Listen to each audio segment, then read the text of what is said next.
We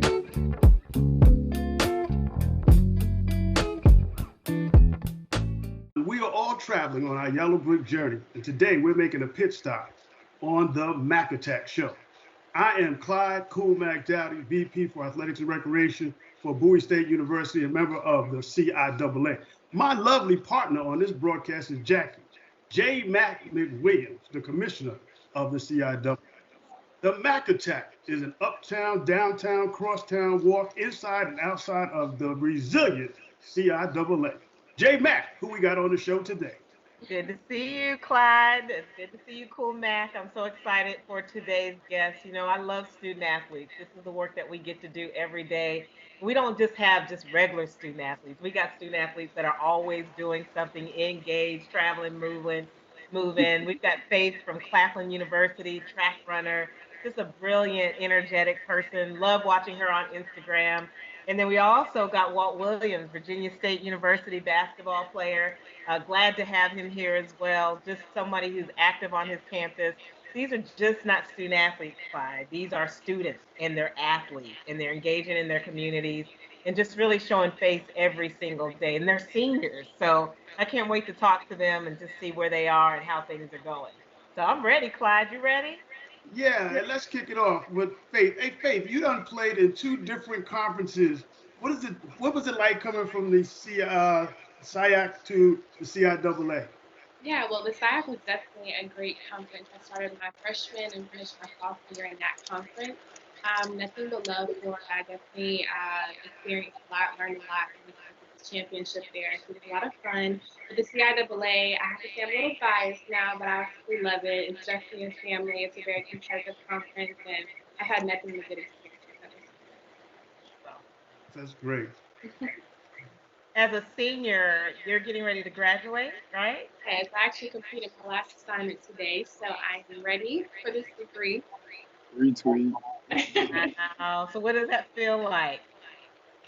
It's crazy, but definitely 4 years flies by really fast. I would tell anyone to enjoy every moment of it. Though we have a lot going on, graduation practice, things like that, the feeling is still just amazing. So I'm happy to just be there. That's awesome. Well, it was a pleasure to get to crown you at the CIAA tournament. I mean, it's one thing to see you like run and be a part of the athletic community, but it's a whole nother thing to see just your beauty and your grace off the court and on the court. And so congratulations to you and so happy that you are going to celebrate a great year of competing, but also being the CIAA queen and also just being a great student and person in the CIAA family. We've enjoyed having you these last couple of years. Thank you so much. Yeah. So, Walt, you know, the buzz around town is your big engagement that you made at a game. Tell us about kneeling and that ring on the lady's fingers. It was something I thought about for a while, and then I had the support of everybody around me, and I didn't think Coach Bo would, let it happen in that atmosphere, like being at the game and stuff. But he was on board, and that just gave me more confidence. So it happened like that. Yeah, I thought that was really, really cool. I mean, I guess, as former students, both Clyde and I played, we were athletes in college. We still athletes, ain't we, Clyde? Right. Okay. So, but to see that happen, I think, was it on Valentine's Day too, somewhere around that, or was it It was before? close to Valentine's Day. Yeah, that was really sweet and kind. It just demonstrated the type of person that we see you on the court as, but to be off the court and offer a lifetime commitment in front of all your fans and players, I thought was pretty special. So thanks for sharing that with the world because it definitely was out there and we retweeted it and shared it with everybody. Yeah, Congratulations. You guys got a date yet? Thank you. Yeah, June 12th, 2022. Wow. Okay. And you're about to graduate too, right? Yes, I am. So what is that looking like for you? Uh, just like relief, because I actually got hurt, so I did an extra year. So just trying to get it over with, and, move on, get to the next step in my life. Trying to be professional or whatever the next endeavor is. But I had to get that off my shoulders first. So I did that, and it's time to move on. Yeah. Well, congratulations to you. Thank you. That's a pretty good accomplishment to play the sport you love and then to graduate and then try to set your goals for what. Yeah. Yeah. Hey, as seniors, both of you are all about to embark on a new era in your lives. But with all that's going on with COVID-19, I know at Bowie State University, we're not having an in-person commencement and we're doing everything virtual. How has that impacted you as an individual not having that opportunity? So for me, I know it's just like to do 4 years in school and, track and then to just know that you're done, but don't have an official ceremony when you're done. I'm not gonna lie, I shed a little tear or two a couple of weeks ago, but it's definitely rewarding knowing that Clapham is doing everything they can to still make that moment special for us. So we'll be having a virtual graduation on the 15th, I believe, and then we'll be able to walk in December. So regardless of the circumstances, it's still a special accomplishment that they're gonna share with us. So. Absolutely. Absolutely. Yeah. And for me, it was whatever, you know what I mean? I just understood the circumstances and, I like she said, she knew she worked hard for 4 years, and for me, I worked hard for 5 years. And, like I said, I did that extra year, so at this point, I'm just like, whatever. Like I said, whatever. I mean, I did it. I'm just ready to move on. But I would like to, walk and have a in-person ceremony, share that moment with my colleagues and see people's families, see my family, stuff like that. But, in life, things happen. You can only control what you can control. So you just gotta deal with it and move on. Absolutely. Absolutely. Great attitudes by both of you, and blessings for finishing out your careers academically. Yeah. What will you remember most about being a student athlete in the CIAA or at your school? I'm going to go for time. Okay. For me, it would probably the most was like what was the most important thing I learned or most interesting thing I learned? Yeah. Like what will be your greatest memory? Okay. Just probably seeing my growth. Uh, just like coming from a person that's all to himself, like keep his thoughts to himself and don't want to bother nobody with his problems and just not trying to explore new stuff, only sticking to what like I know what I'm comfortable with and being on the basketball team, being in SAC and then eventually being SAC president allowed me to, be comfortable with being uncomfortable and being the captain of the basketball team, having my son and lately I just got engaged. So just trying to grow, be like be expandable, you know what I mean? Just be different. Just continue to do a lot of different stuff. Wow. For me, I would definitely say I have so many different memories being a student athlete over the past 4 years. And like you said, really just the growth along the way, whether it be, running faster times or learning different lessons, switching conferences. But I think that you were there, Commissioner, at the CIAA Indoor Conference Championship. That was definitely one of my favorite memories. I actually was doing this at past time I've never done it in my life before, but my coach was just like, I think you can get it at pace. So I decided to do it and actually ended up finishing second at conference. So that was just a crazy memory for me. And definitely being crowned the CIAA, something I worked hard for, but it was more special to me because I was actually a student athlete. So being able to have the opportunity to represent an athletic conference and be a student athlete within the same conference is just amazing. So the past year for me being in the CIAA, or 2 years, has just been awesome. A commissioner is always asking us, what have you found out about yourself during this moment of isolation that you didn't realize you possessed or you could do during this time? So out of pain comes gain. What have you gained out of all of this? Time to yourselves. I would say, so I think that we both have that mental toughness to be able to be student athletes, but I've had to have a lot of strength to be able to do these online assignments and things of that nature during this time, stay disciplined. So definitely would say it's a different kind of mental toughness that I learned that I didn't even know that I had. So being able to finish out strong in the school year is what I would say. Great. Yeah. I'll probably say this like similar to the same thing, but going along the lines of what I said at first, just continuing to grow, continuing to find different avenues to explore, and to like stay positive no matter what. Like even at your darkest times, you just gotta stay positive because like I said, like you can only control what you can control. So like she said too, with the mental toughness, just understanding like not really much we can do. You just gotta figure it out, and being into the young adult, young father that I am, just continuing to grow and get better each and every day. And I'm a strong believer also that everything happens for a reason. So even if this is just like the worst thing in the world right now, there's a reason that it's happening. You know, God is trying to teach us something, get us to more in touch with ourselves. So in this quarantine, so.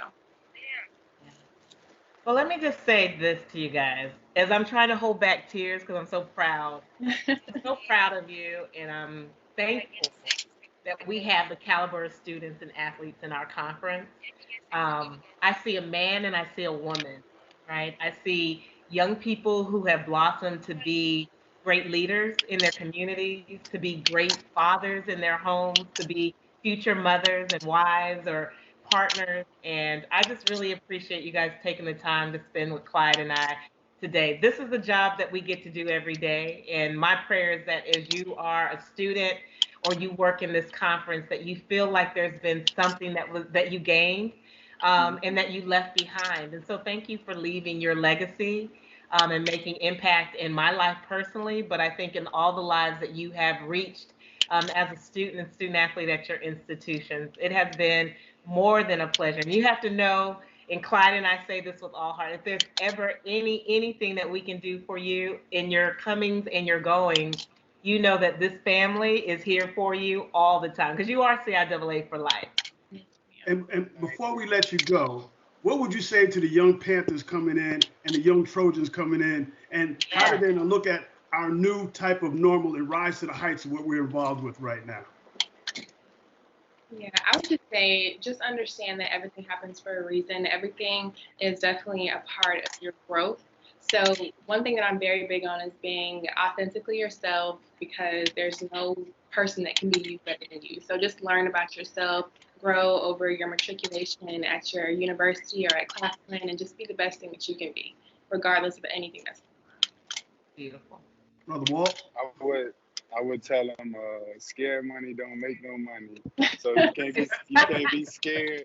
Can't be scared to go figure out who you are and what you're good at, and the things that you can contribute to this world and the people around you. So, like, explore different stuff. Be like I said, just go out there, try different stuff, join orgs. You ain't gotta be all social, but just find you a nice little group that's gonna allow you to be you and allow you to grow within who you are, and not try to force you to do other stuff and do stuff that's not, you know what I mean, pertaining to your goals and all that. But at the same time, have fun and, yeah, be who you are. Well, we're going to be who we be, and this is the CIAA, the Resilient CIAA. I'm Clyde, Cool Mac Dowdy. That's Jay, Matt McWilliams. And we want to thank you. Hey, young man, what's going on there, killer? I see CIAA future for you all. There you go. There you go. There you go. That's the growth. That's the growth on our yellow brick journey. Thank you so much for being with us Appreciate today. y'all. All right, this is the Mac Attack. Y'all be good out there. All right, you guys take care. We love you. Take care. All right. Just no throwback right there. You Throwback jersey. Throwback jersey. That's actually my jersey right there. That's mine. There you go, lady. There you go. All right, we're back. I'm Clyde, Cool Mac Dowdy, and that's my sidekick, Jackie J. Mac Williams. And we're back with the Mac Attack with two outstanding administrators of the CIAA. J. Mac, who we got? On this segment of it, we've got Lataya Hilliard-Gray from Winston-Salem State University. She's the SWA and all that, and then some, and she coaches. She can tell you all of that. And then we also got Oralia, who's from Johnson C. Smith University. I remember both of them when they were student athletes, and now look, they're surpassing me. So welcome, welcome, welcome. So glad that you all are here. And two amazing women in this conference, leading, guiding, and really care about our student athletes. And so thank you, ladies, for coming on and enjoying the Mac Attack show today.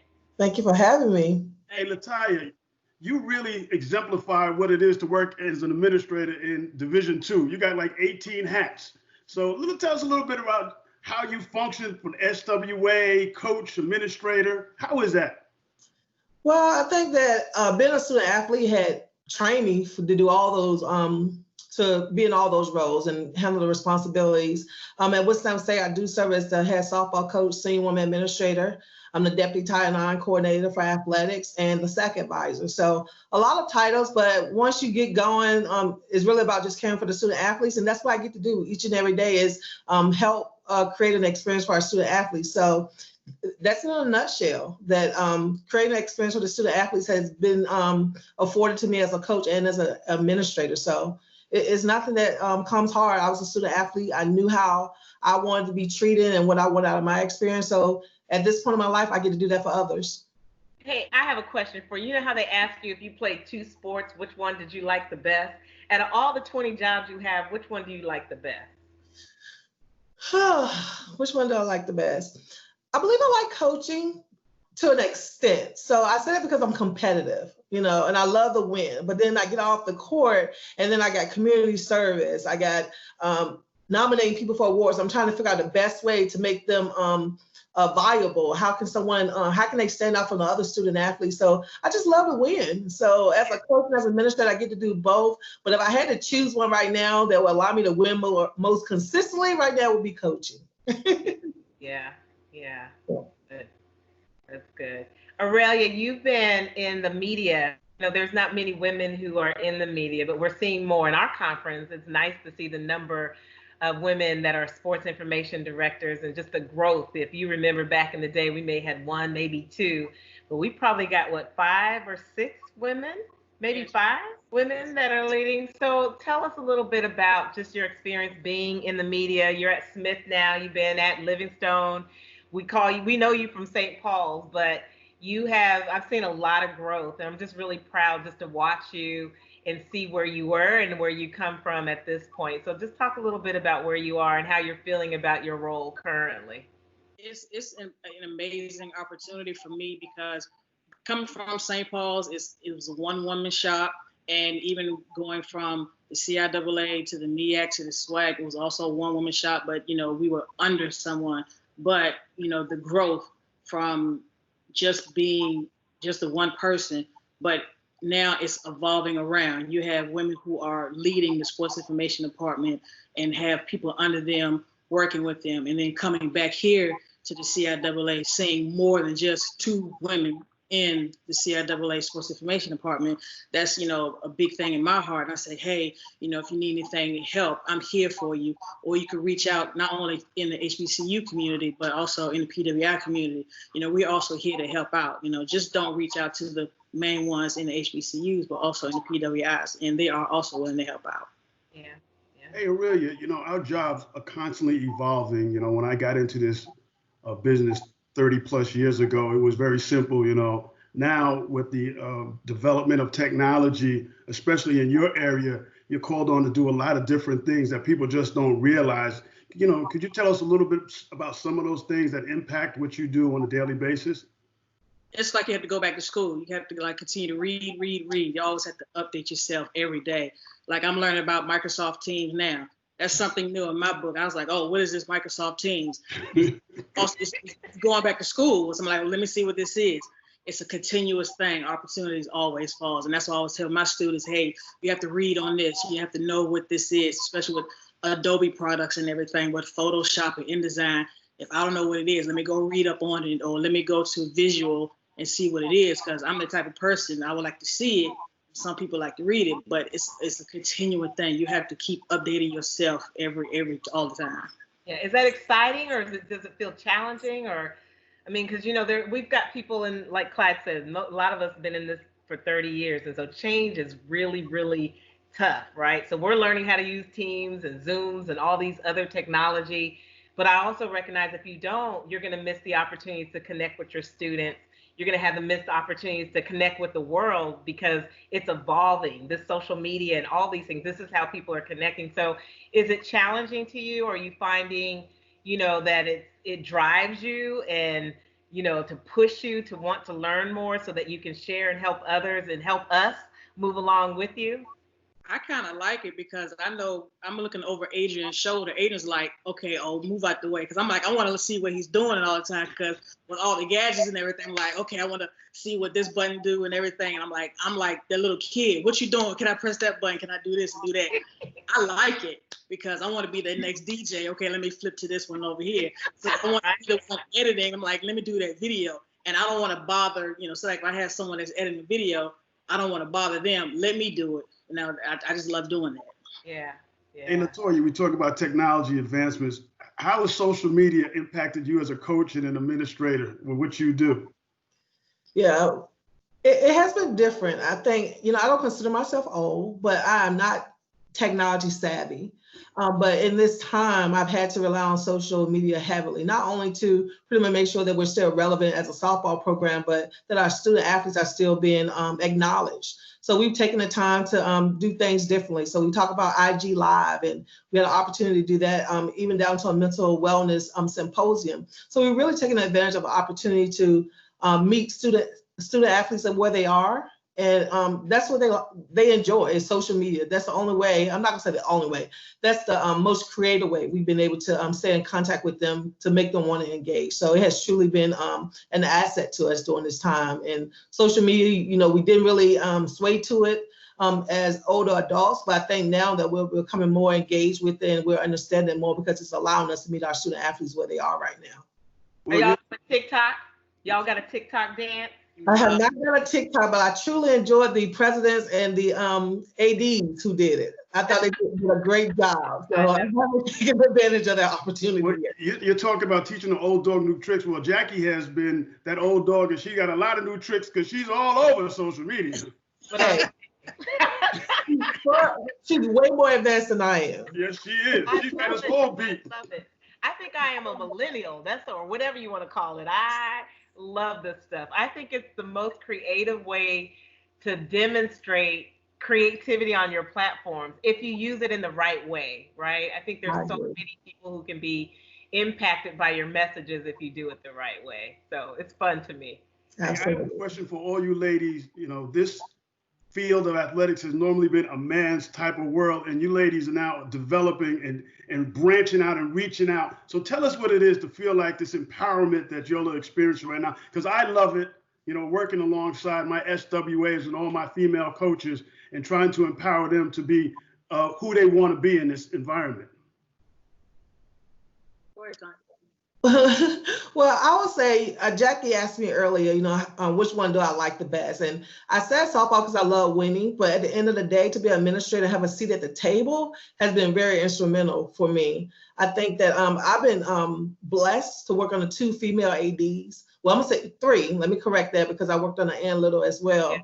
And just the mentorship and growing into the opportunity of them asking my advice and asking me how do I feel about things and allow me to bring a voice to the table. It's big to have a seat at the table, but it's even bigger to have a voice at the table. And I've been able to have a voice at the table before COVID-19. So I think that just this process now and working behind the scenes, it allows me to understand things better. It allows me to know that my voice is relevant.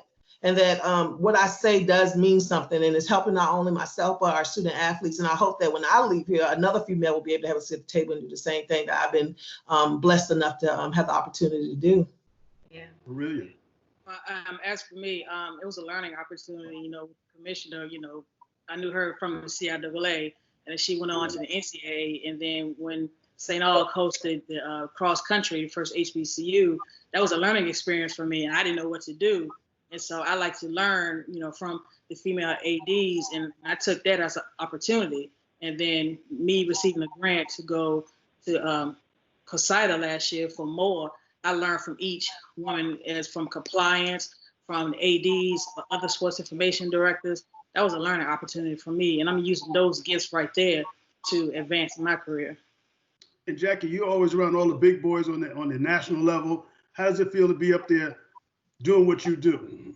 Well, you know what, for me, it's just like Lataya said, when you have a seat at the table, you just see yourself having that opportunity. So if I took out that I was a Black female and that I was just a woman, or not even a woman, a person who wants to bring value, I'm trying to be prepared, no matter where it is, who it is, what it is. The thing is, they see you as a woman of color sitting around the table. I see them as who they are and just wanting the opportunity. And so I think really always preparing and positioning yourself to bring value. That's a big thing. The worst part of seeing or watching people who come to a table and don't bring value is a problem. So I think everyone in our conference that we have tried to make sure you get scholarships and awards, or you're sitting on committees, we're making those recommendations because we know if you get those opportunities that you're going to bring value, and you're not going to just represent your institution, but you represent the conference at a bigger level. And so for me, it's just making sure that I'm positioned and ready so that I can have a voice for you all at a bigger, at a bigger table. But as a Black female, I know they see me, but I know who I am. So I don't go in with that. I go in, I'm ready. What is it that we're going to tackle today?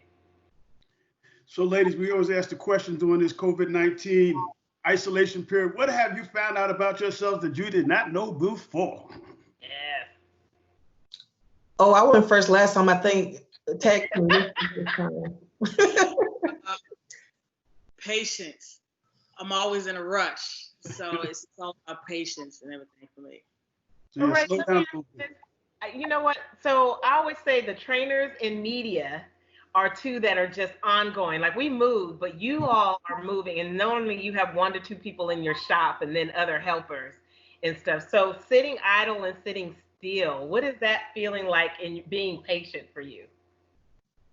Well, I know you're gonna laugh at this, but me, I've been sitting watching cartoons. That's the kind of relax right now. So I watch my little cartoons, Tom and Jerry, Looney Tunes, while I'm doing my. Oh, you go back. Yeah. So I'm kind of like, okay, I'm being patient right now and everything. Just a little bit of heat of the night. So I'm kind of being calm right now and everything. Like you said, we're always on the go. So I'm calm right now. Yeah, that's good. That's good. So I can agree with that. I think that one thing that I've identified, and I use the term, is allow me to be still. Many times when I was coaching and doing administration, I wouldn't get home till about 8:30, 9 o'clock at night. And sometimes I would still bring work home with me. So now my husband walks in and I'm on the computer, but at that point, I know it's time for me to put my work up and be still and just dedicate some time to family. So it really has allowed me to know that I don't have to go out. I realize I love being at home. I don't have to go out. But I think the only thing that I look at, if I could go out, I want that option to whatever I feel like and do whatever I want. But just being still has been something I really have embraced and feel good about it, that no longer am I ripping and running trying to figure out what's next or forgetting something. I have an opportunity to truly be still and enjoy myself. Yeah, Clyde, let us ask you this question, because as you've asked us about being females and, we're trying to grow in the field and have a seat at the table, and you participated in our Women of Color for Women of Leaders chat not too long ago, and we had some of our male advocates that are truly important. You've been a great male advocate, not just for me, but for the women in this conference. What advice would you continue to give them, or women like me, period, on how to continue to manage ourselves and support each other in these roles that we're currently in or we aspire to be in? And you're the ones mostly that get to hire in those positions. Well, first of all, your lived experience dictate what you do today and makes your decision-making possible. I come from a single-parent household raised by a woman, so I understood that she never gave up and she never gave in to anything. No one could tell her that she couldn't achieve certain things.